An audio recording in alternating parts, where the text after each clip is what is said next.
Have you ever felt that deep, bone-tired exhaustion that comes from being everybody else's rock? It's a feeling so many of us know, but we don't always have the words for it.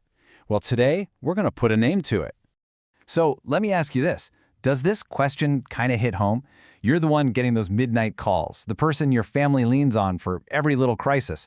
You listen, you fix, you support, and then at the end of the day, you're just left feeling totally empty, with nowhere to turn for yourself. If that sounds even a little bit familiar, then you're in exactly the right place. So let's start with that role you've probably been handed whether you wanted it or not, the unofficial therapist.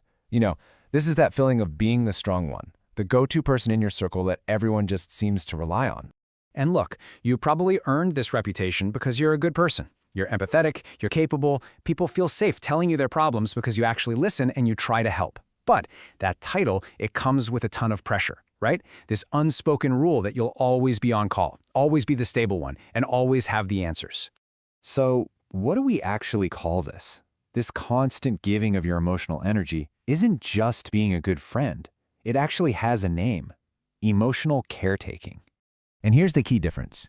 An emotional caretaker doesn't just listen, they absorb the feelings of other people. You're not just hearing about their anxiety or their anger, you're taking it on. You're managing it for them, and almost always, that comes at the expense of your own well-being. And this is so important to hear. This is a learned pattern of behavior, okay? It is not a personal flaw. You're not too sensitive or weak because you feel overwhelmed by it all. This is a real psychological dynamic that has very real consequences. And yet, this role takes a massive psychological toll.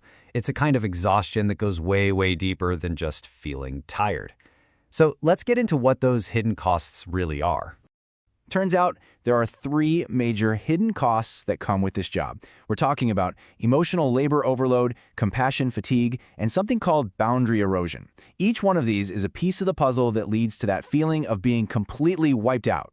Okay, first up, emotional labor overload.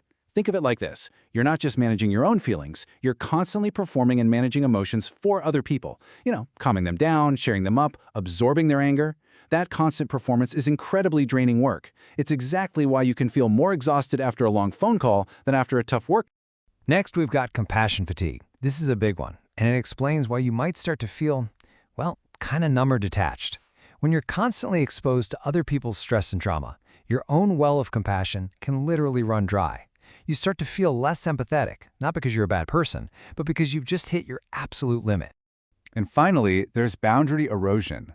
This is what happens when you've spent so much time tending to everyone else's garden that you forget to water your own. The line between their needs and your own becomes so blurred that you might not even know what you need anymore. And prioritizing yourself starts to feel impossible, or maybe even selfish. So, we've talked about the psychological side of things, but what's actually happening on a biological level?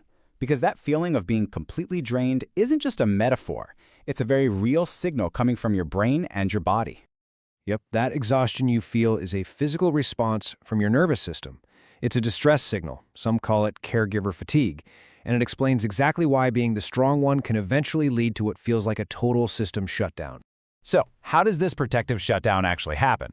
Well, you can think of it as a 3-step process. First, you have that constant emotional output we've been talking about. That leads to step 2. Your nervous system goes into complete overload. It's like running way too many programs on a computer all at once. So eventually, to prevent a total crash, your brain initiates step 3, a protective shutdown. And this, right here, is the most important takeaway of all.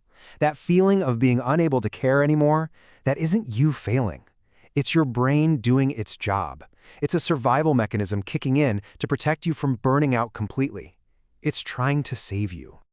And that brings us to the final and maybe the most important question. Your body and your brain are literally sending you a stop sign. They're telling you that the emotional weight you're carrying has become too heavy. So the only real question left is, are you going to listen?